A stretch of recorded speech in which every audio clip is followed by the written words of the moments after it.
A very good morning and wishing you a terrific Tuesday ahead. Welcome to today's episode of Morning Well. Three things that we will talk about. Investors await inflation data and earnings, Microsoft's Nuance deal, and to become a financial holding company. US stocks inched lower on Monday at the start of a busy week of corporate earnings and economic data.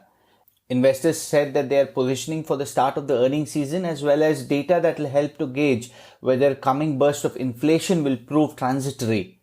Among the reports expected this week are those of JP Morgan, Bank of America, Wells Fargo, and companies ranging from Delta Air to PepsiCo to United Health as well are reporting.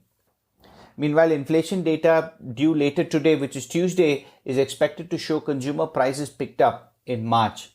The Dow was down 0.2%, backing away from Friday's record close. S&P 500 finished down 0.1%. The Nasdaq was also down 0.4%. Government bonds weakened. The yield on the 10-year US Treasury note ticked up just 1 basis point to 1.67 from 1.66 on Friday. US crude oil snapped a 2-day losing streak, ending about 0.6% higher. The OPEC is due to release a regular forecast of global supply and demand of oil on Tuesday. Overseas market, the Euro Stoxx 600 edged lower by 0.5%, pressured by declines in shares of travel and leisure companies. Stocks pulled back in major Asian markets as well.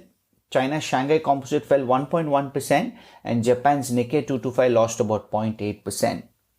Microsoft said Monday that it would pay about $56 per Nuance share, a 23% premium over Friday's closing price, in a bet on a growing demand for digital tools within healthcare. The all-cash deal is Microsoft's second largest acquisition under Mr. Nadella. The company in 2016 spent about $26 billion for professional network LinkedIn. Nuance was a pioneer in speech recognition and artificial intelligence technology. Its software formed the basis of Apple's Siri voice assistant before an in-house version was introduced.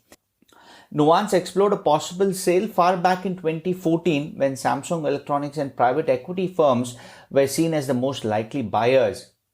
Voice assistants have taken hold as consumers embrace smart devices around their home. Amazon helped popularize the Alexa voice assistant through its Echo Smart speaker. Google offered equipment within its version of virtual helper Google Assistant as well.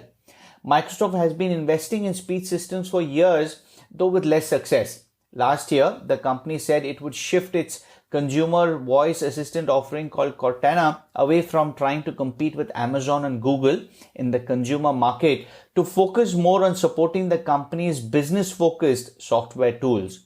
Nadella said Nuance's deal reflects a growing demand for tech applications in healthcare, in particular the use of artificial intelligence.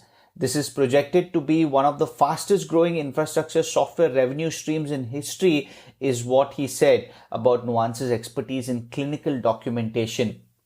Nuance has customers in healthcare, finance and other industries, sectors where many companies use Microsoft software. The two companies in 2019 said that they would partner around the use of artificial intelligent assistants for doctor visits. The healthcare product would be built on top of Microsoft's Azure cloud service, is what they had said at that point of time.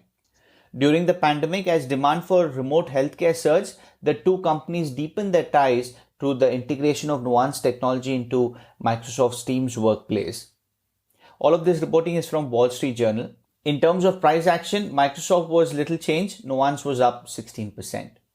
Moving on to the other big news that happened yesterday was the Alibaba fine and the Ant Group getting regulated.